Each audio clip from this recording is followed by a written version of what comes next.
இப்போ எப்படி இருக்கீங்கம்மா? இப்போ நல்லா இருக்கேன். நானே அள்ளி ஊட்டிகிட்டு இருந்தாங்க ஸ்பூனில், நானே கலந்து சாப்பிட்றேன். இவங்க கையெல்லாம் பலூன் மாதிரி ஆடிச்சு. ஆக்சுவல் பலூன், ஒரு பலூன் பெருசாக ஊதுனீங்கன்னா எப்படி இருக்குமோ இந்த கை கால். இன்னும் 100 வருஷம் அவங்க ஆரோக்கியமாக இருக்கட்டும், ஆரோக்கியமாக இருப்பாங்க. என்னை 100 வயசு வரைக்கும் காப்பாற்றி என்ன பண்ண போகிறீங்க? 100 வயசு வரையும் காப்பாற்றினா இந்த 100 வயசில் நிறைய அனுபவங்கள், நிறைய விஷயங்களை இது மாதிரி எங்கள் மாதிரி சொல்லிட்டு போவீங்க. நாங்கள் அதை ஏற்றுட்டு நிறைய பேர் சொல்லுவோம்.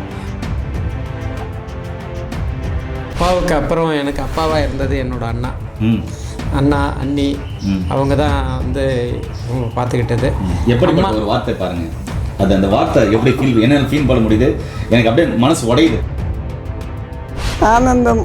என்ன ஆசீர்வாதம் பண்ணுங்க, நீங்க நல்லா இருக்கணும், 100 வயசு நல்லா இருக்கணும். அது நான் தான் எல்லாத்தையும் பார்த்துட்டேன், எல்லாரையும் பேரப்பிள்ளை கொள்ளு பேரன் பேத்தி எல்லாரையுமே பார்த்துட்டேன். உங்களுக்கு என்ன செய்யணுமோ எல்லாமே செஞ்சுட்டேன். என்னை திருப்பி என்னை எதுக்காக இப்போ நீங்கள் காப்பாற்றி கூட்டிகிட்டு வரீங்க? எழுப்பி இந்த இவர் தான் வீதி ஆலமரத்து வீதி, அவர் எல்லாருக்கும் அந்த ஆலமரத்து அடியில் தான் இருக்கணும் இருப்பாங்க. சித்த மருத்துவத்தை இந்த உலகத்துக்கு அறிமுகப்படுத்தின நம்முடைய இந்திய அரசுக்கும், முக்கியமாக தமிழக அரசுக்கும், சித்த மருத்துவத்தில் பணிபுரிகிற அனைத்து அதிகாரிகளுக்கும், சித்தா டாக்டர்களுக்கும், பாரம்பரிய வைத்தியர்களுக்கும், உணவு மருந்து இயற்கை மருந்து சேனல் மூலமாக எங்கள் அனைவரும் சார்பாகவும் மக்களின் சார்பாகவும் உள்ளத்தின் ஆழத்திலிருந்து நாங்கள் நன்றியை தெரிவிச்சுக்கிறோம். வழி 94 வயசுலையும் சித்த மருத்துவத்தில் அற்புதமாக அந்த மருந்து வேலை செய்யுதுன்னா, நீங்களாம் இந்த L1, L2, L3, L4, L5 மூட்டு வலி, முதுகுவலி, ஜவ்வு தேய்மானம், மூட்டு தேய்மானம் அப்படின்லாம் இதெல்லாம் ஒரு பிரச்சனையே இல்லைன்னு சொல்ல வரேன்.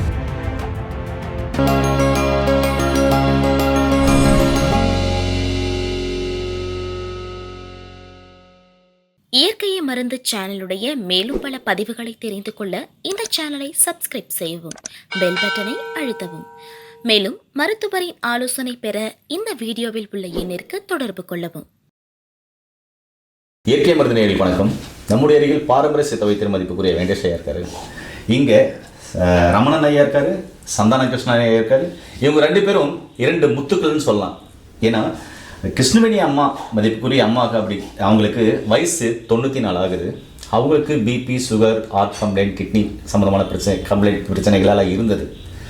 ஆனால் இன்றைக்கும் தன்னுடைய தாயை எப்படி பார்த்துக்கிறாங்க அப்படின்னா, அம்மா கிருஷ்ணவேணி அம்மா தன்னுடைய குழந்தைகள் இருக்கும்போது எப்படி அழகாக பார்த்துக்கிறாங்களோ, தன்னுடைய குழந்தைய கண்ணு கருத்தமாக பார்த்துக்கிறாங்களோ, அது போல் 2 முத்துக்கள் அம்மாவை பார்த்துக்கிறாங்க அப்படின்றப்போ ரொம்ப ரொம்ப பெருமையாக இருக்குது. இது மூலம் மக்களுக்கு என்ன சொல்ல வரேன்னா, தயவு செஞ்சு கடைசி வரையும் நீங்கள் உங்களுடைய தாயும் தந்தையும் கடைசி வரை கண் கலங்காமல் பார்த்துக்கோங்கன்னு தான் சொல்ல வரேன். ஏன்னா அப்படி பார்த்துக்கிட்டிங்கன்னா உங்கள் தலைமுறையாக கண்டிப்பாக ஆசீர்வாதமாக இருப்பீங்க. இது நான் உங்களுக்கு கோரிக்கை வைக்கல, என்னுடைய கருத்தை இந்த இடத்துல பதிவிடுறேன். அதனால தான் சொல்கிறேன். ஒருவேளை கிருஷ்ணவேணி அம்மா ஆரோக்கியமாக இருக்கிறதுக்கு 2 முத்துக்கள் காரணம். இது மாதிரி எல்லாருமே ஆரோக்கியமாக எல்லா தாய் தந்தை இருக்கணும்னு நினச்சா எல்லாருமே அவங்களுடைய தாய் தந்தை நீங்கள் பார்த்துக்கினீங்க அப்படின்னா இந்த உலகம் எவ்வளோ செழிப்பாக இருக்கும்.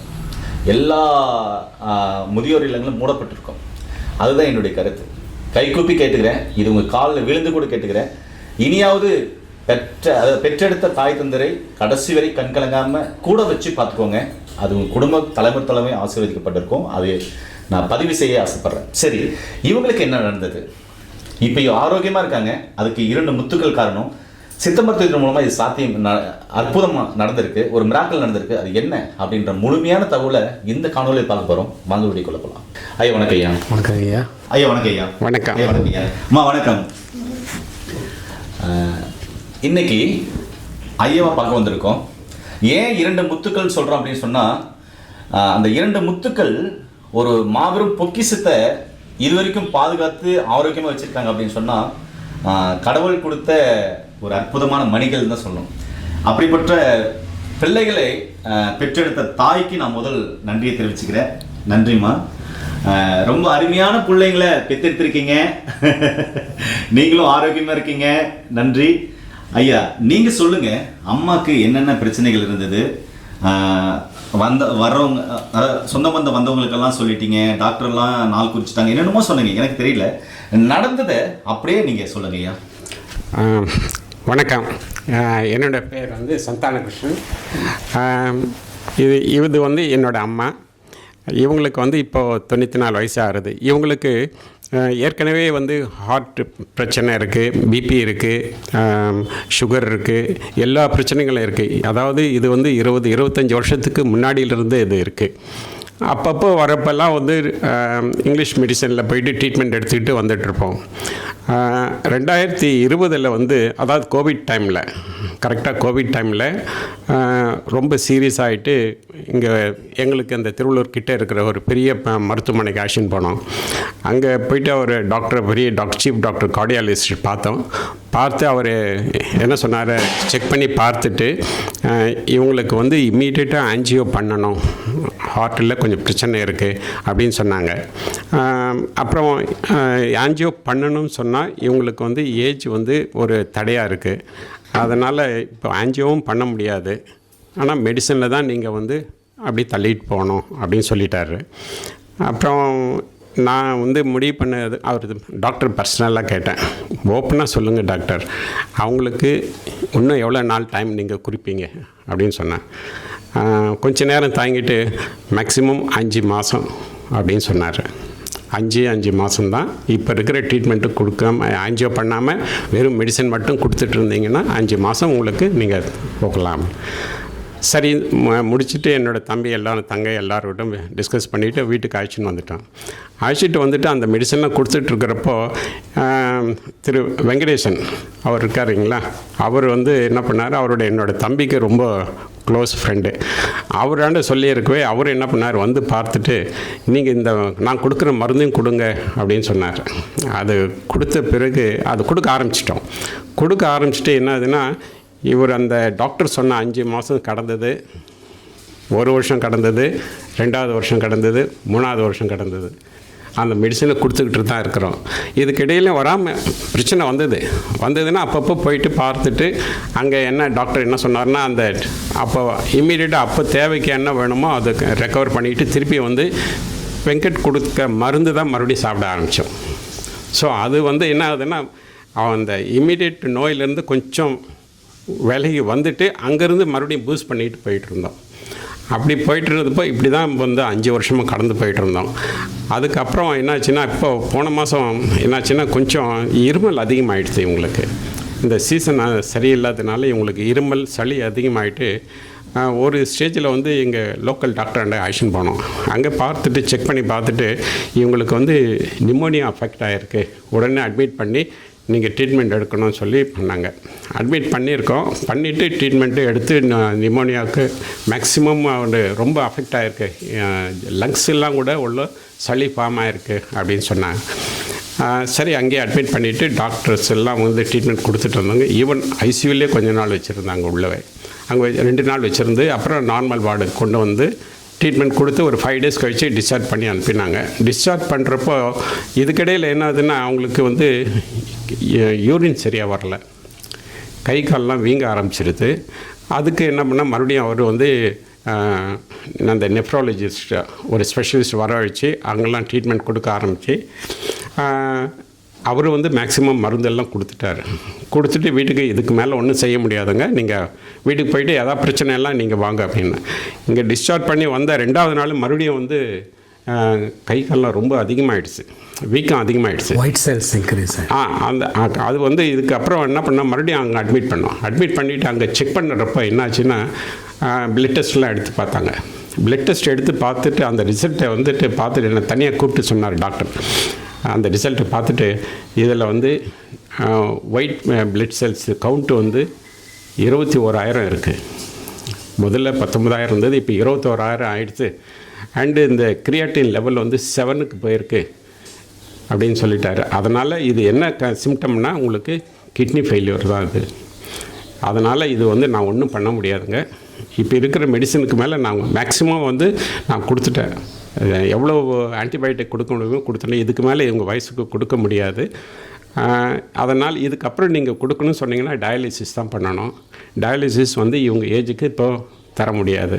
அதனால் நீங்கள் வீட்டுக்கு அழைச்சின்னு போயிடுங்கன்னு சொன்னார். வீட்டுக்கு அழைச்சின்னு வந்துட்ட பிறகு அவர் கொடுத்த மருந்தெல்லாம் கொடுத்து கூட கண்ட்ரோல் ஆகலை. இவங்க கையெல்லாம் வந்து பலூன் மாதிரி ஆயிடுச்சு. ஆக்சுவல் பலூன், ஒரு பலூன் பெருசாக ஊதுனீங்கன்னா எப்படி இருக்குமோ இந்த கை கால் வயிறு எல்லாம் அவ்வளோ பெருசாகிடுச்சு. எங்கள் நாள் ஆக ஆக என்ன ஆகுதுன்னா பெருசாகிட்டே போகிறது. அது எங்களுக்கே வந்து பயமாக இருந்தது. ஒரு என்ன பஸ்ட் ஆகிடுமோன்ற ஒரு அந்த மாதிரி ஆகிடுது. அப்புறம் தான் வெங்கட் அவர்கிட்ட தம்பி பேசியிருக்கான். அவர் என்ன பண்ணார், இந்த போய் ஒரு சின்னதாக ஒரு கஷாயம் கொடுத்தாரு, ஒரு சின்ன ட்ராப்ஸ் கொடுத்தாரு. 5 டேஸ்க்கு இதை கொடுத்து பாருங்கள், கொடுத்துட்டு வந்து சொல்லுங்கள் அப்படின்னாரு. அவர் இங்கிலீஷ் மருந்து கொடுக்குறீங்களா, அது கூட இதே சேர்த்து கொடுங்க, பரவாயில்ல கொடுங்க அப்படின்னாரு. முதல் 2-3 நாள் கொடுத்துட்டு அதுக்கப்புறம் கொஞ்சம் இங்கிலீஷ் மருந்து இவங்களே வேண்டான்னு சொல்லிட்டாங்க. என்னால் அது சாப்பிட முடியல, என்னால் விழுங்க முடியல, அவங்கள மாத்திரைகளை முழுங்க முடியல. வாயெல்லாம் ரொம்ப ட்ரை ஆகிட்டு பெரிய மாத்திரை மாத்திரைங்க, பெரிய மாத்திரை அது விழுங்க முடியல. தொண்டையில் மருந்து இப்படியே வருது. அதனால வேண்டாம், அந்த மருந்து வேண்டாம் அப்படின்னு வேணான்னு சொல்லிட்டீங்களாம்மா? ஆமாம், நானே சொல்லிட்டேன். நீங்களே சொல்லிட்டீங்களா? உங்களுக்கு என்ன பிரச்சனை இருந்தது? எனக்கு நடு முதுகில் இருந்து வலி. அந்த வலி வந்து கரண்ட்டு ஷாக் மாதிரி அங்கேருந்து இது வரைக்கும் முட்டி வரைக்கும் வலி. அது என்ன வலின்னு சொல்லி டாக்டராண்ட போய் மருந்து வாங்கிட்டு வந்து ஒன்றும் தெரியல. அப்புறம் தைலம் போட்டு தேய்ச்சி, தைலம் ஒன்று இருக்குது, அந்த தைலம் போட்டு தேய்ச்சி கொஞ்சம் சுமாராக இருக்குது.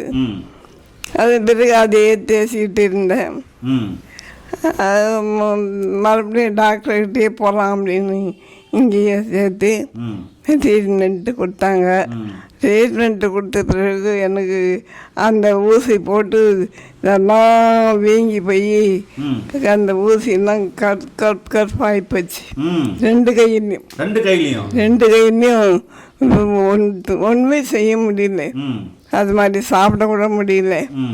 அதுக்கப்புறம் வேண்டாம்பா, நம்ம வீட்டுக்கு போயிடலாம், நான் இருந்தார்கள் போகிறேன், போகலாம் வாங்க, என்னை காப்பாற்றி என்ன பண்ண போகிறீங்க அப்படின்னு சொல்லிட்டு நான் வீட்டுக்கு வந்துட்டேன்.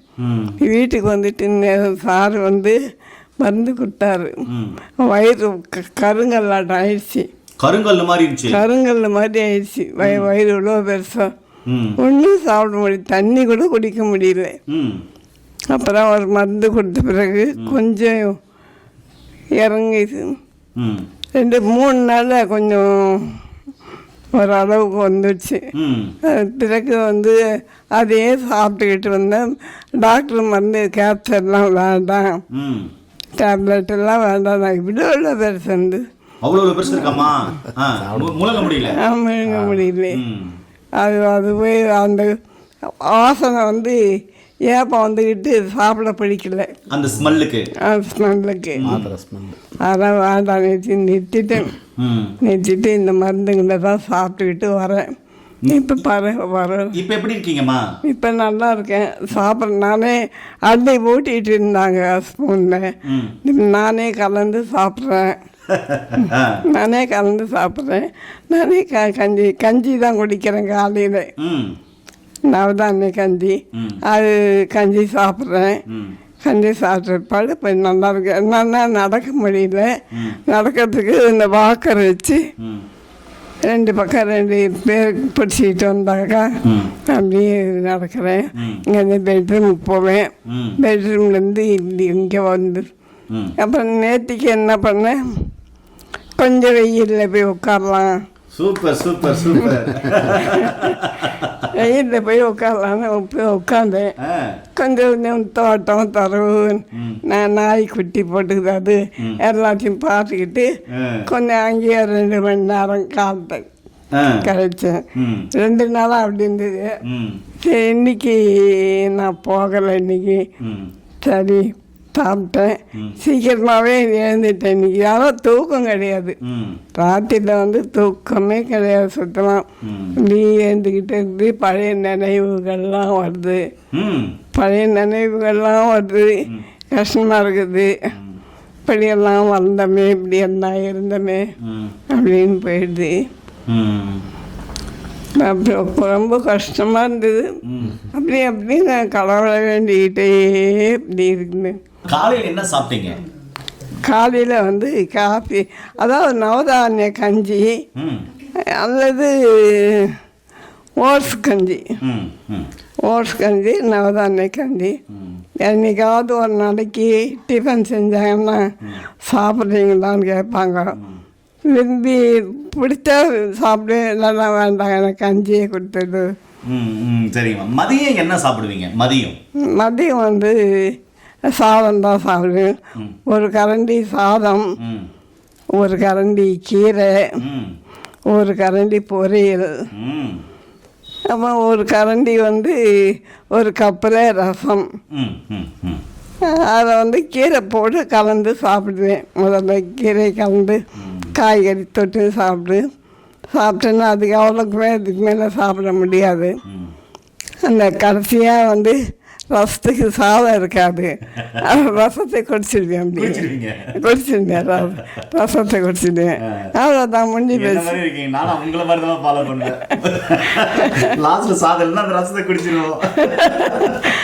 சாதம் கலக்கிறதுக்கு சாதம் இருக்காது. அது என்ன பண்ண ரசத்தை அப்படியே குடிச்சிடுவேன். அவ்வளோதான். ஐயா நீங்கள் சொல்லுங்க ஐயா. இப்போ ஹார்ட் கம்ப்ளைண்ட் இருந்தபோது டாக்டர் வந்து இது மாதிரி சொல்லிட்டாங்க. அருமா கிட்னி ஃபெயிலியர் ஆகும்போது கூட அவங்க என்ன சொன்னாங்க ஐயா? இல்லை, கிட்னி ஃபெயிலியர் ஆன பிறகு இதுக்கு மேலே ஒன்றுமே செய்ய முடியாதுன்னு சொல்லி அனுப்பிட்டாங்க. வீட்டுக்கு வந்துட்டாங்க.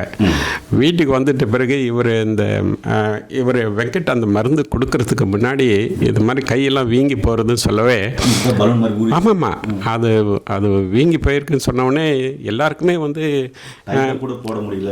ஆமாம், டயஃபர் போட முடியல. டயஃபர் போட்டால் அதை வந்து அதான் டபுள் எக்ஸ்எல் அதான் மேக்ஸிமம் லெவல்னு சொல்லிட்டாங்க. அதுவே வந்து அதுவும் அந்த பாக்ஸே இருக்குது பாருங்கள், அந்த ஒரு பாக்ஸே வாங்கிட்டு வந்தோம். அதிலேருந்து எடுத்து போட்டு அந்த அளவுக்கு கால் பின்னாடி இடுப்பு எல்லாமே பெருசாகிடுச்சு. அதே போட முடியல. அது போட்டுட்டா ரொம்ப சங்கடப்பட்டாங்க. கட்டுறது வெடுக்கும் பாத்ரூம் போகிறதுக்கெலாம் ரொம்ப சங்கடப்பட்டாங்க. ஸோ அந்த மாதிரி ஸ்டேஜ் போயிட்ட உடனே இவங்க வந்து ஒரு ஸ்டேஜுக்கு லாஸ்ட் ஸ்டேஜுக்கு தான் வராங்க அப்படின்னு நினச்சி இப்போ வீட்டில் எல்லாருக்குமே சொல்லி அனுப்பிட்டோம். உண்மை அதுதான். வீட்டில் எல்லா உறவினர்கள், தம்பிக்கு எல்லாருக்கும் சொல்லி அனுப்பிட்டு எல்லோரும் வந்து பார்க்க ஆரம்பிச்சிட்டாங்க. வந்து எல்லாருக்கும் என்னென்ன அட்வைஸ் பண்ணணுமோ அட்வைஸ் பண்ணுறது, ஆசீர்வாதம் பண்ணுறது எல்லாருமே. எனக்கு 10 மணியாச்சும் 2 பேரும் மாற்றி மாற்றி ஃபோன் பண்ணுவாங்க. அம்மா வந்து பாருங்கன்ட்டு. நான் வரவே இல்லை. ஷூட்டிங்கில் நல்லான தான் வந்தேன். ஆமாம், அவர் என்ன பர்பஸாக மருந்து எப்படி வேலை செய்கிறது பார்க்கறதுக்காக வர்றதுக்காக என்னவோ. பட் சொந்தக்காரங்கள் எல்லாரும் வந்து பார்த்தாங்க. எல்லாருமே வந்து பார்த்துட்டு போகிறச்சே வந்து இனிமேல் பார்க்க முடியாது அப்படின்ற அந்த நினைவோடு தான் போனாங்க. அதுதான் உண்மை. அந்த ஸ்டேஜ் தான் இருந்தாங்க. அவங்க நினச்சது தப்பு இல்லை, அதுதான் உண்மையும். அப்புறம் இந்த மருந்து கொடுக்க வந்து இந்த கையெல்லாம் பாருங்களேன். இப்போ நல்லா இருக்குது. இது எப்படி இருக்குது பாருங்கள். இப்போ அப்படி காமிங்க. இது பலூன் மாதிரி இருக்குன்றது வந்து எப்படி இருந்தது? இது எல்லாம் கருப்பாயிடுச்சு.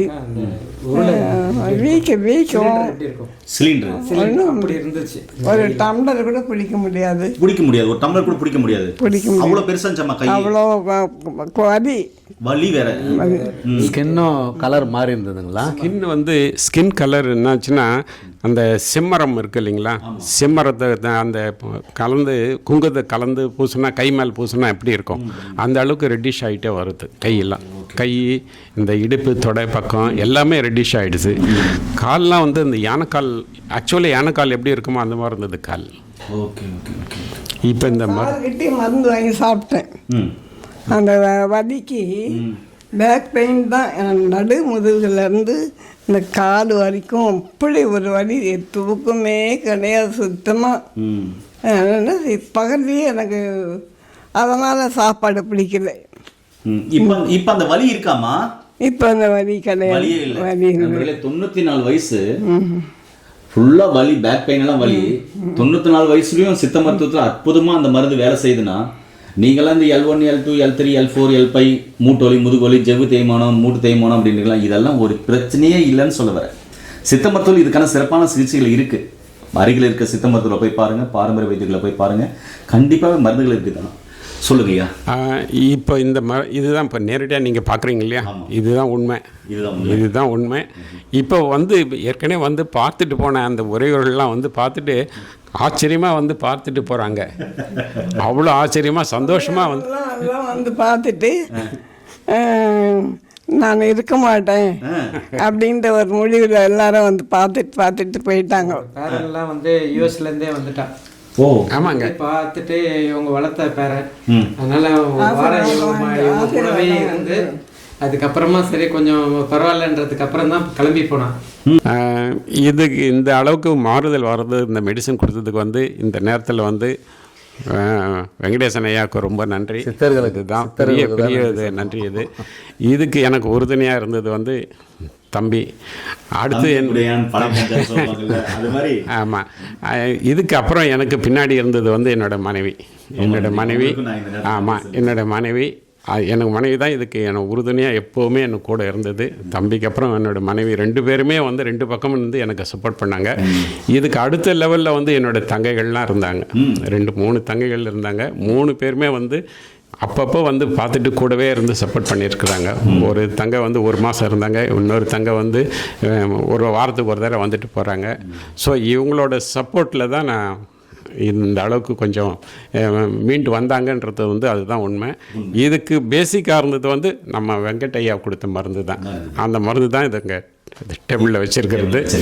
இதுதான் இந்த மருந்து தான் பாருங்கள். இந்த மருந்துகள் தான் நேர்களே. இது முழுக்க மூலிகைகள், இலைத்தலைகள் மற்றும் உயர்தரமான குரு மருந்துகளால் செய்யப்பட்ட அற்புதமான மருந்துகள். இதுதான் அவங்கள 94 வயசுல ஆரோக்கியமாக வச்சிருக்கிறதுக்கான காரணமான சித்த வைத்தியத்தினால் செய்யப்பட்ட அற்புதமான மாமருந்துகள். இது மாதிரி சித்தா டாக்டர்கள்கிட்ட, சித்த வைத்தியர்கிட்ட ஏகப்பட்ட மருந்துகள் இருக்குது. நீங்கள் அருகில் இருக்கிற சித்த மருத்துவர்கள், சித்த வைத்தியர்களை போய் பார்த்து உங்களுடைய பிரச்சனைகளை சொல்லி தொடர்ந்து ஃபாலோ பண்ணிங்கன்னா நிச்சயமாகவே உங்களுடைய பிரச்சனைகளும் சரியாகும் என்பது ஐயமே இல்லை. அப்புறமா அண்ணா கிட்ட பேசணுன்ட்டு எனக்கு ரொம்ப ஆசை. தம்பி உடையான் படைக்கஞ்சான் அப்படின்ற மாதிரி ஒரு அற்புதமான தம்பியை பக்கபலமாக கூட வச்சு ஒரு கூட்டு குடும்பமாக அழகாக இந்த குடும்பம் அற்புதமாக வாழ்ந்துட்டு இருக்கு. இதை பார்க்கும்போது என்னுடைய குடும்பத்தை பார்க்குற அந்த ஞாபகம் இன்னும் என்னுடைய எண்ணலைகள் ஓடிட்டே இருக்குது. நாங்களும் கூட்டு குடும்பமாக இன்றைக்கும் ஆசீர்வாதமாக இருக்கும் அப்படின்னு சொன்னால் அந்த கூட்டு குடும்பம் தான் காரணம். ஏன்னா ஒரு பெரியவங்க அந்த வீட்டில் இருக்கும்போது அந்த வீடியோ சுபட்சமாக இருக்கும். சரியான நேரத்தில் ஆலோசனை, எது செய்யணும் எது செய்யக்கூடாதுன்றது அந்த பக்குவத்தை சொல்லி கொடுக்கறது பெரியவங்களை தவிர, முன்னோர்களை தவிர இந்த உலகத்தில் வேறு யாருமே கிடையாது. அதுக்கு அடையாளம் நிறைய காரணங்கள் சொல்லிட்டு போகலாம். இன்னைக்கு ஐயா கிட்டே நான் பேச வரேன். ஐயா வணக்கம். ஐயா வணக்கம். ஐயா தம்பி உடையான் படைக்கஞ்சான் மாதிரி நீங்களும் ரொம்ப அற்புதமான மனிதர். சரியான நேரத்தில் சரியாக இயற்கை சார்ந்த மூலிகைகளை தேர்ந்தெடுத்து கொடுத்துருக்கீங்க. எப்படி உங்களுக்கு இந்த யோசனைகள் வந்தது? ஏன்னா நவீன மருத்துவம் மற்றும் சித்தா ஆயுர்வேத யுனானி என்பதில் நிறைய மருந்துகள் இருக்குது, நிறைய மருத்துவங்கள் டெக்னாலஜிலாம் வந்துருச்சு. அதெல்லாம் பார்த்து அதுலேயும் சக்ஸஸ் ஆகலன்ற போது எப்படி நீங்கள் திருப்பி இயற்கைக்கு வரணும்னு உங்களுக்கு தோணுச்சுங்க? ஐயா இயற்கையாகவே என்னோட பேர் ரமணன். ஓகே, என்னன்னு தெரியாது. இயற்கையாகவே வந்து பார்த்திங்கன்னா நேச்சராகவே வந்து பார்த்திங்கன்னா அந்த இயற்கையை சார்ந்தே நான் போகணும் அப்படின்னு தான் நினைப்பேன். ஸோ அப்படி இருக்கும்போது தான் வைத்தியரையா வெங்கட் வந்து எனக்கு நண்பராக இருந்தார். நான் அடிக்கடி அவர் கூட போயிட்டு கொஞ்சம் மருந்துகள்லாம் கூட அரைப்பேன். செய்யணுன்றது ரொம்ப எனக்கு இன்ட்ரெஸ்ட்டு. ஆமாம், இயற்கை சார்ந்த விஷயங்கள் எதுவாக இருந்தாலும் நான் அங்கே நின்றுடுவேன். அது நீங்கள் சொன்னீங்கல்ல, உங்கள் வீடியோவை பார்த்து நிறைய சாப்பிட்டு பழகிட்டேன்னு. அப்படி ஒரு சில வார்த்தைகள் சொல்லுங்களேன். அது என்ன சாப்பிட்டு பழகினீங்க?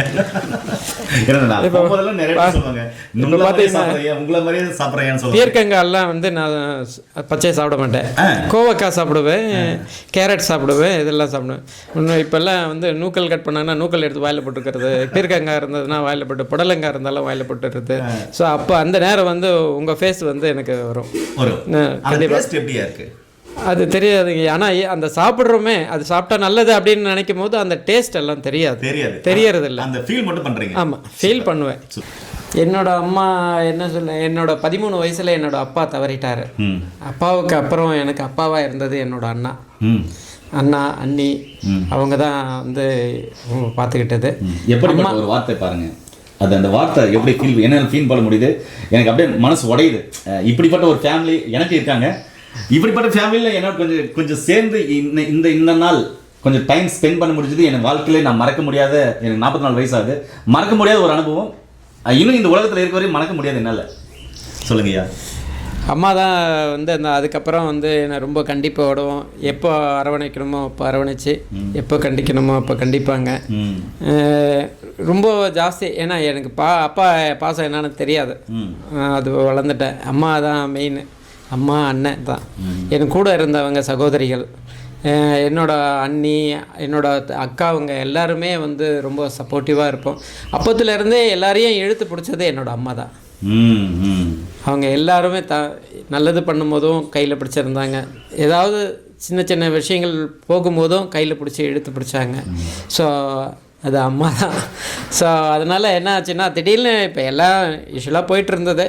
ஒரு காலகட்டம், ஒரு 4-5 வருஷத்துக்கு முன்னாடி தான் இந்த பிரச்சனை வந்தப்போ தான் ஆப்ரேஷன் பண்ணணும், இல்லை அந்த ஆன்ஜியோ பண்ணணும்னு சொல்லும் போது சரின்னு சொல்லிட்டேன். எல்லாருக்கும் கடைசியாக என்னோடய இது தான் கேட்டாங்க, சரின்னு சொல்லிட்டேன். நான் உட்காந்து யோசிச்சுட்டே இருக்கும்போது எனக்கு 50-50 தான் அப்படின்னு சொல்லும் போது, இல்லை வேண்டாம், அவங்கள அந்த வேதனையோடு போக வேண்டாம், பரவாயில்ல இருந்துட்டு போட்டோம் அப்படின்னு சொல்லிட்டு கடைசியாக அழுதுகிட்டேன் அண்ணன்கிட்ட, இல்லை வேண்டாம் அப்படின்னு சொல்லிட்டேன். அப்போ தான் வந்து வெங்கட் நான் போயிட்டு பார்த்து எனக்கு இந்த மாதிரி இருக்குது வேண்டான்னு சொல்லிட்டேன். எனக்கு மெடிசன் கொடுத்தாரு. அப்போ தான் வந்து அந்த மெடிசனை வந்து கொடுத்தார், பவுடர். அதான் இயற்கை, அந்த இதழ்கள், வெள்ளை இதழ், தாமரை இதழ், ஓர் இதழ் தாமரை, இதெல்லாம் பண்ணி கொடுத்தாரு. ஸோ அதை எடுத்துகிட்டு வந்து அம்மாகிட்ட கொடுக்கும்போது அம்மா கரெக்டாக ரெகுலராக அதை எடுத்துக்கிட்டாங்க, ஃபாலோ பண்ணாங்க. அதிலேருந்து அந்த ஹார்ட் பெயின், ஷோல்டர் பெயின் இதெல்லாம் அவங்களுக்கு இல்லை. ஸோ அது 4-5 வருஷம் வந்துருச்சு.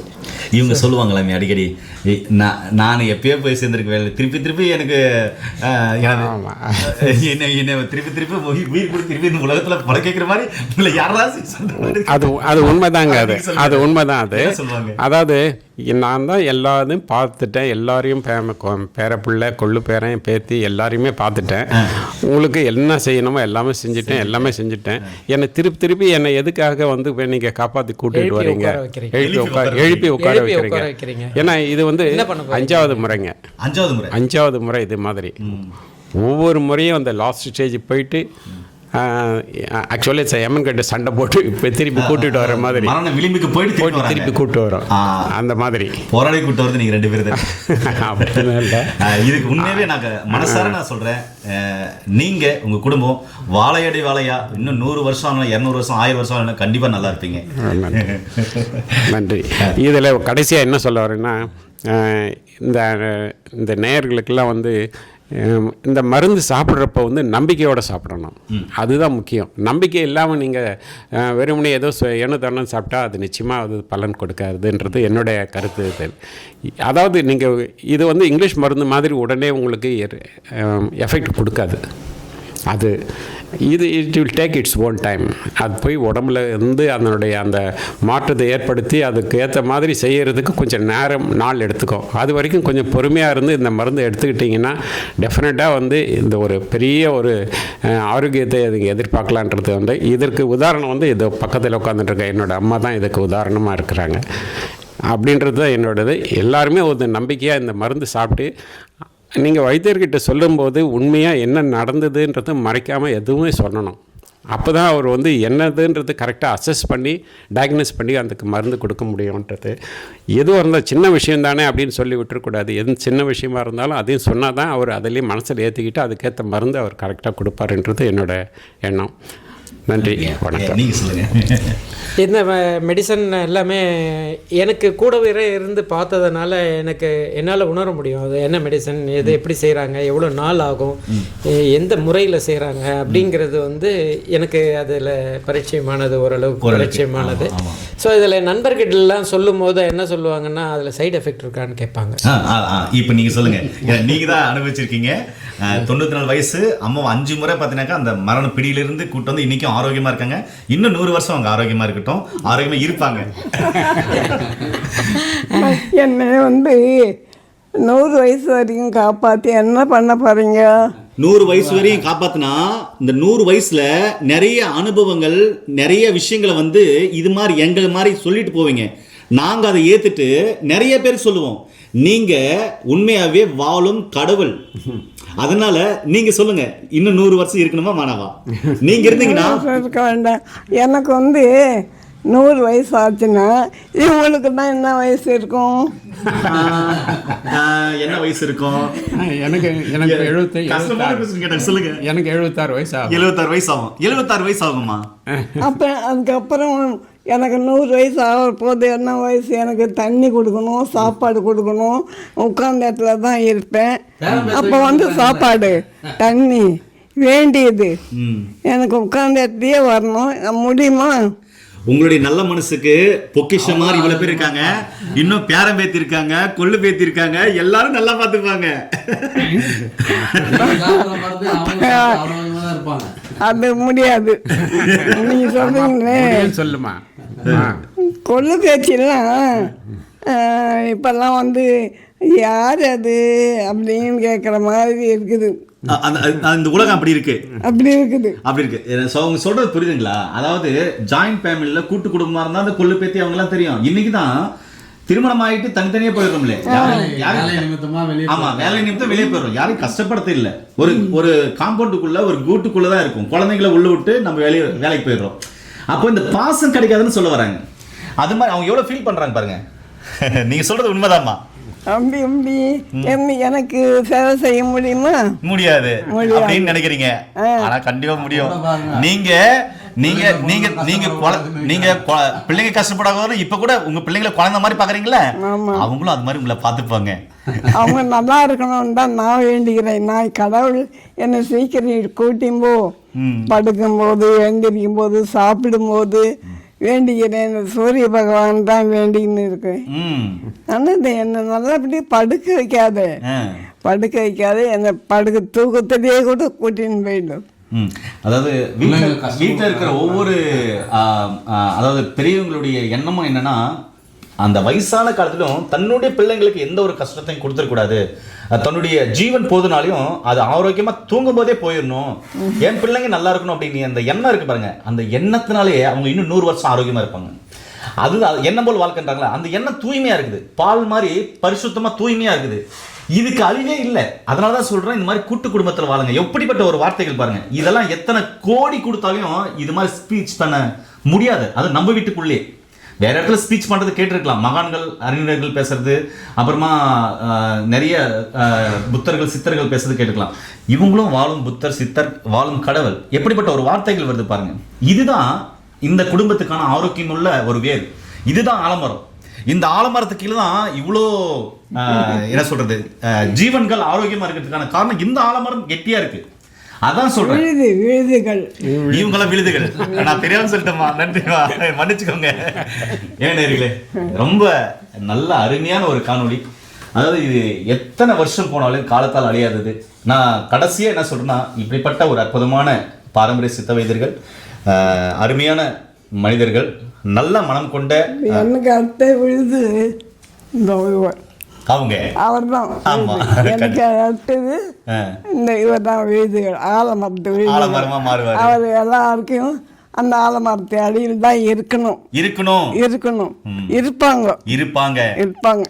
நான் எல்லாருக்கும் சொல்லி, இன்னைக்கு எப்படி இருக்கீங்களோ அதே மாதிரி கடைசி வரைக்கும் எல்லாரும் ஒற்றுமையாக இருக்கணும் சொல்லியிருக்கேன். ஆனால் எல்லாரும் வந்து என்கிட்ட ஆசீர்வாதம் வாங்கிட்டு போவாங்க. நல்லா இருங்க.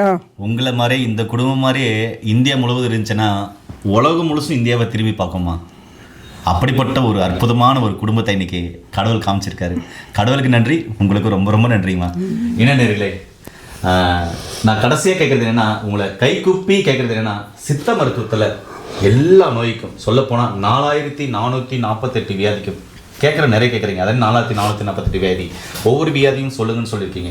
வாதத்தினால் எவ்வளோ வியாதி வருது, பித்தத்தினால் எவ்வளோ வியாதி வருது, கபத்தினால் எவ்வளோ வியாதி வருது, அதே மாதிரி விலங்குகள் பறவைகளிலிருந்து நமக்கு எவ்வளோ வியாதிகள் வருதுன்னு தனித்தனியாக வீடியோவும் போட்டிருக்கேன். அதனால் சித்த மருத்துவம்ன்றது நம்முடைய முன்னோர்கள் மருத்துவம். உலகம் தோன்றும் போதே எப்போ புல் இலை தலை இந்த உலகத்தில் தோன்றுச்சோ, எப்போ புல் தலை இலை பழங்கள் தோன்றுச்சோ அன்னைக்கே சித்த மருத்துவம் தோன்றுச்சு. இது காலத்தால் அழியாத ஒரு மருத்துவம். அதனால 4448 வியாதிக்கும் சிறப்பான சிகிச்சைகள் இருக்கு.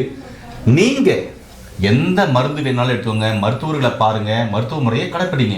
அருகில் இருக்கிற ஒரு சித்த டாக்டர் இல்லை ஒரு பாரம்பரிய சித்த வைத்தியர்கள் அவங்க கிட்ட போயிட்டு ஐயா சொன்ன மாதிரி முழு கேஸ் ஹிஸ்ட்ரியும் ஒன்று மறைக்காம முழுமையாக சொன்னீங்கன்னா அதுக்கான சிறப்பான சிகிச்சைகள், உணவியல் முறை, வாழ்வியல் முறை, அம்மாவுக்கு இன்னைக்கு பேலன்ஸ் டயட் சரிவிகித உணவு அழகாக கொடுத்துட்டு இருக்காங்க. அதனால இன்னைக்கு அழகாக அற்புதமாக ஆரோக்கியமாக இருக்காங்க. இதை சரியாக நம்ம ஃபாலோ பண்ணோம்னா தீர்க்க முடியாத நோய்கள்னு ஒன்று கண்டிப்பாக இந்த உலகத்தில் இருக்காதுங்க. எல்லா நோயும் குணமாக்கக்கூடியது தான். அதுக்கான சிறப்பான சிகிச்சைகள் இருக்குது. நாம் தேடலை, நமக்கு தேட தெரியலன்னு ஒன்று தேடலை, இன்னொன்று தேடுற இடத்துல எல்லா இடத்துலையும் தப்பாக இருக்குது அப்படின்னு ஒரு கண்ணோட்டம். சித்த மருத்துவனாவே அங்கே போனால் குணமாகாது அப்படின்ற ஒரு தப்பான கண்ணோட்டத்தில் நீங்கள் போகிறீங்களா, இல்லை தெரியலன்னு தேடுறீங்களா? எதுவாக இருந்தாலும் 1க்கு 100 முறை ஆலோசனை பண்ணி யோசனை பண்ணி இது சித்த மருத்துவம் கரெக்டாக பண்ணுறாங்களா, சித்தா டாக்டரா இல்லை பாரம்பரிய வைத்தியர்களா அப்படின்னு 1க்கு 100 முறை யோசனை பண்ணி அந்த இடத்துல போயிட்டு ஒளிவு முறையில் உங்கள் நோய்களை சொன்னீங்கன்னா கண்டிப்பாக சிகிச்சைகள் இருக்குன்றது தான் இந்த இடத்துல நான் சொல்ல வரேன். சித்த மருத்துவத்தின் ஒரு மைல்கல், அழிக்க முடியாத ஒரு அற்புதமான தருணம்னு சொல்லலாம். அதனால கடைசியாக நான் சொல்கிறது என்ன, இப்படிப்பட்ட வாழ்க்கையை இயற்கையோடு சேர்ந்து வாழ்ந்த ஐயா சொன்ன மாதிரி இயற்கையோடு சேர்ந்து வாழ்ந்தோம்னா நம்ம ஆரோக்கியமாக இருக்கலாம், நம்ம சார்ந்தவங்களும் ஆரோக்கியமாக இருக்கலாம், இயற்கை நமக்கு கொடுத்துருக்க அந்த ஆரோக்கியத்தை முழுமையாக அனுபவிக்கலாம். ரொம்ப ரொம்ப நன்றிங்கய்யா. நன்றி. ரொம்ப ரொம்ப நன்றிங்கய்யா. அம்மா ரொம்ப நன்றி. நன்றி. எல்லாரும் நல்லா இருக்கணும். எல்லாருக்கும் என்னுடைய அன்பான வாழ்த்துக்கள். வந்து எனக்கு பேட்டி கண்டதுக்கு ரொம்ப ரொம்ப ரொம்ப ரொம்ப வாழ்த்து. சரிங்கம்மா. ஆனந்தம். என்ன ஆசீர்வாதம் பண்ணுங்க. நீங்க நல்லா இருக்கணும், 100 வயசு நல்லா இருக்கணும், அப்படி போதும். அது சரிங்கம்மா. அவருக்கு தெரிவுகளுடைய ஆசீர்வாதம் அவரு தான் அங்கே மருந்து கொடுத்து அவர் தான் காப்பாற்றணும். காப்பாற்ற முதல்ல அவருடைய மருந்தை நான் அவாய்ட் பண்ணிட்டேன். பாத்தீங்களா, அதுதான் சித்த மருத்துவத்துல நம்பிக்கை இல்லை. யாரோ ஒருத்தர் எங்கேயோ ஒரு மூலையில செய்யற தப்புனால சித்த மருத்துவமே தப்புன்ற கண்ணோட்டத்துல நம்ம பார்த்துட்டோம். அம்மா சொல்றது உண்மைதான். சொல்லுங்க. அதன் பிறகு எனக்கு ஒத்து வரவே இல்லை. அந்த மருந்துகள்லாம் விட்டுட்டேன். டாக்டர்கிட்ட பண்ண அந்த மருந்து வாங்கினேன், அதுவும் சரியில்லை. என்னை விட்டுடுங்க, இப்படி போயிட்டுறேன், எனக்காக யாரும் கஷ்டப்படாதீங்கன்னு பிள்ளைங்க கிட்ட சொல்லிட்டேன். பிள்ளைங்க, மகள், மருமகள் எல்லாருக்கிட்டையும் சாப்பிட்ற எனக்கு வேண்டியது நான் கேட்குறேன், செஞ்சு கொடு. அதை செஞ்சு கொடுத்துட்டு அது போதும். இன்னும் நான் யாரையும் விரும்பி உங்கள்கிட்ட இருந்து நான் சாப்பிடுவோம் இது வேணும்னு கேட்குற போது உங்களால் முடியாது, எத்தாந்து கொடுக்க எனக்கு முடியும், உங்களால் முடியாது இருக்கே. சரியா? நான் சரிதாம்மா நீங்கள் கேட்குறது. அதனால் நீங்கள் உடம்ப நீங்கள் பார்த்துக்குங்க. என் உடம்ப நான் பார்த்துக்கணும். ஆமாம், சூப்பரான விஷயம். என் உடம்ப நான் தான் பார்த்துக்கணும், வேறு யாரும் பார்த்துக்க முடியாது. நீங்கள் தான் நல்லா பார்த்துக்கணும். காய்கறி சாப்பிடுங்க, கீரை சாப்பிடுங்க, நல்லதே சாப்பிடுங்க. சரிங்கம்மா. நவதானிய கஞ்சி சாப்பிடுங்க. சரிங்கம்மா. அதுவும் சரிதான் கொடுக்குறேன். அதனால் நீங்கள் என்னை 100 வயசு வாழணும்னு விரும்பாதீங்க. வேண்டாம், இது வரைக்குமே நான் வாழ்ந்தது போதும். நல்லது அனுபவித்தேன், கெட்டது அனுபவித்தேன், கஷ்டமும் அனுபவித்தேன், சந்தோஷமும் அனுபவித்தேன். என்ன எங்கள் அப்பா அம்மா நல்லா அழகு பார்த்து ரசித்தாங்க. நகைங்களை போட்டு அழகை பார்த்து ரசித்தாங்க. அவங்க அப்போ நல்லா இருந்தாங்க. அப்பா நல்ல நிலைமையில் இருந்தார், செஞ்சாங்க. அது பிறகு சீக்கிரமாகவே போயிட்டாரு இவங்க அப்பா. அஞ்சலுக்கு அம்மாவில் வந்துட்டு அவர் போயிட்டாரு அவர். அப்போ தான் எனக்கு கஷ்டங்கள் தான் இருந்தது. அப்போ அந்த காலகட்டத்தில் வந்து பார்த்தீங்கன்னா இயற்கை மருத்துவம் அப்படிங்கிறது வந்து ரொம்ப ரேர் இருந்துச்சு. அங்கே இவ்வளோ பிரபலமாக ஆகலை. எல்லாருக்கும் அதாவது அவர் அந்த காலகட்டம் வந்து 1982 நான் பிறந்த வருஷம் 82 அந்த இதுக்கு சான்ஸ் வாய்ப்புகள் இல்லை. ஏன்னா ஒரு வைத்தியரை தேடி போனோம்னா அவங்களுக்கு அறிமுகமானவங்க எங்கேயோ இருப்பாங்க, கிடைச்சாதான் உண்டு, இல்லைன்னா போய் பார்க்க முடியாது. ஸோ அந்த மாதிரியான ஒரு காலகட்டங்கள். இப்போ அதுக்கெல்லாம் மருந்துகள், இயற்கை மருந்துகள் நிறைய வந்தாச்சு சித்த மருத்துவத்தில். இப்போ இன்னும் கேட்டிங்கனாக்கா இங்கிலீஷ் மெடிசனை சாப்பிட்லாம், ஈஸியாக சாப்பிட்ருவாங்க. பட் இதை எடுத்துகிட்டு போனாக்கா இதுக்கு வந்து என்ன சைடு எஃபெக்ட் இருக்கா அப்படின்னு கேட்பாங்க. விஷத்தையே சாப்பிட்றேன்றீங்க, இதை வந்து சாப்பிட்ற பொருள்லேருந்து எடுக்கிறது தான் அப்படின்ற அந்த அறியாமையில் இருக்கிறதுனால தான் இதுக்கு உள்ளர போகிறதுக்கு நிறைய மக்கள் தயங்கிறது காரணம். ஐயாவுடைய வேண்டுகோள் இல்லைங்க. முதல் முறையாக நான் மக்களுக்கு சொல்கிறது என்ன அப்படின்னு சொன்னால், என் உள்ளத்தின் ஆழத்துலேருந்து சொல்கிறேன். இந்த உலகத்தில் நான் பூமியில் உயிரோடு வாழ்கிற வரையும் சித்த மருத்துவத்தில் உங்களுக்கு எந்த வகையான சந்தேகம் இருந்தாலும் சரி, நான் நிறைய வைத்தியர்களை சந்திச்சிருக்கேன். ஏன் அருவி கேட்டின வரை எவ்வளோ வைத்தியர்கள் தெரியுமோ எல்லாமே ஸ்டோரேஜ் பண்ணி வச்சுருக்கேன். ஒவ்வொரு மருத்துவம் தலை சிறந்த மருத்துவம் செய்கிற சித்த வைத்தியர்கள் இருக்காங்க. உங்களுக்கு ஒரு வேளை எங்கே போகிறதுன்னு தெரியல அப்படின்னு சொன்னால் கீழே போகிற நம்பர் கால் பண்ணிங்கன்னா என்னால் முடிஞ்ச அளவுக்கு என் அருவி கேட்டின இவ்வளோ நாள் பார்த்துருக்கேன், இவ்வளோ வைத்தியர்கள் பார்த்துருக்கேன், அப்புறமா இவ்வளோ மருத்துவர்களையும் பார்த்துருக்கேன். என் அருவி கேட்டின அளவுக்கு உங்களுக்கு எந்த அளவுக்கு உதவி செய்ய முடியுமோ கீழே போகிற நம்பர் கால் பண்ண அந்த அளவுக்கு சரியான மருத்துவர்களை நான் கண்டிப்பாக உங்களுக்கு காண்பிச்சு கொடுக்கறதுல இந்த இடத்துல நான் மனப்பூர்வமாக ஆசைப்படுறேன். நிறைய சித்தா டாக்டர்கள் படித்து பட்டாதாரி மருத்துவர்கள் இருக்காங்க, பாரம்பரிய வைத்தியர்கள் நிறைய பேர் இருக்காங்க, நாடி பிடிச்சி நோய்களை கணிக்கிறவங்க நிறைய பேர் இருக்காங்க. அவங்களால நான் உங்களுக்கு காண்பிக்கிறேன். நீங்கள் எந்த மாவட்டத்தில் இருந்தாலும் சரி கண்டிப்பாக அங்கே போய் பாருங்கள். கடைசியாக நான் மக்களுக்கும் தமிழக அரசு இந்திய அரசுக்கும் சொல்கிறது என்னென்னா, சித்த மருத்துவன்றது நம்முடைய முப்பாட்டன் வைத்தியம். அதாவது இந்த பூமியில் எப்போ இலை தலை பழங்கள் தோன்றியதோ அன்னைக்கே சித்த மருத்துவம் தோன்றுச்சு. அதுக்காக மக்கள் நீங்கள் எல்லாமே ஒத்துழைச்சிங்கன்னா அரசு இதுக்கான 100% முயற்சி எடுத்து எல்லாமே வெற்றிகரமாக போயிட்டு இருக்கு. அவங்களோடு சேர்ந்து அரசோடு சேர்ந்து நாமளும் பயணிச்சோம்னா ஐயா கேட்குற மாதிரி இது சைட் எஃபெக்ட் இருக்கா, எங்கே போகணும் ஏது போகணுன்றது தெரியாது. அதனால் நிறைய அரசு நிறைய சித்த மருத்துவமனைகளை ஓப்பன் பண்ணியிருக்கு, நிறைய சித்தா டாக்டர்களை போட்டிருக்காங்க. நீங்கள் பயன்படுத்திக்கணும்னு தான் சொல்லுவேன். என்னங்க ஐயா சரியான ஆமாம், சரியாக பயன்படுத்திக்கல. அது இனிமேலாவது அதை வந்து பயன்படுத்திக்கணும் அப்படின்றது தான் என்னோட ஆசை. அது சித்த மருத்துவத்தை இந்த உலகத்துக்கு அறிமுகப்படுத்தின நம்முடைய இந்திய அரசுக்கும் முக்கியமாக தமிழக அரசுக்கும் சித்த மருத்துவத்தில் பணிபுரிகிற அனைத்து அதிகாரிகளுக்கும் சித்தா டாக்டர்களுக்கும் பாரம்பரிய வைத்தியர்களுக்கும் உணவு மருந்து இயற்கை மருந்து சேனல் மூலமாக எங்கள் அனைவரின் சார்பாகவும் மக்களின் சார்பாகவும் உள்ளத்தின் ஆழத்திலிருந்து நாங்கள் நன்றியை தெரிவிச்சுக்கிறோம். இது என்னுடைய நன்றி மட்டும் இல்லை, உங்கள் பாதங்களை தொட்டு வணங்கி கேட்டுக்கொள்கிற அளவுக்கு நான் உங்கள் கீழே உங்கள் பாத கீழே நின்று நான் கேட்குறேன். இன்னும் நிறைய விஷயங்களை மக்களுக்காக செய்யுங்க. தொடர்ந்து மக்கள் ஆரோக்கியமாக இருக்குன்னா இயற்கையோடு சேர்ந்து வாழணும். இந்த சேனலை பார்க்குற நீங்கள் இயற்கையோடு சேர்ந்து வாழுங்க. மீண்டும் இன்னொரு அருமையான பதிவு சந்திக்கலாம். அற்புதமான பதிவு தந்த அனைவருக்கும் நன்றி. வணக்கம். மீண்டும் இன்னொரு அருமையான பதிவில் உங்களை அனைவரும் சந்திக்கும் வரை உங்களுக்கு விடைபெறுவதும் குடும்பத்தில் ஒருவனாக உங்கள் அன்பு சோனாரிதாஸ். நன்றி, வணக்கம். வணக்கம் ஐயா. வணக்கம்.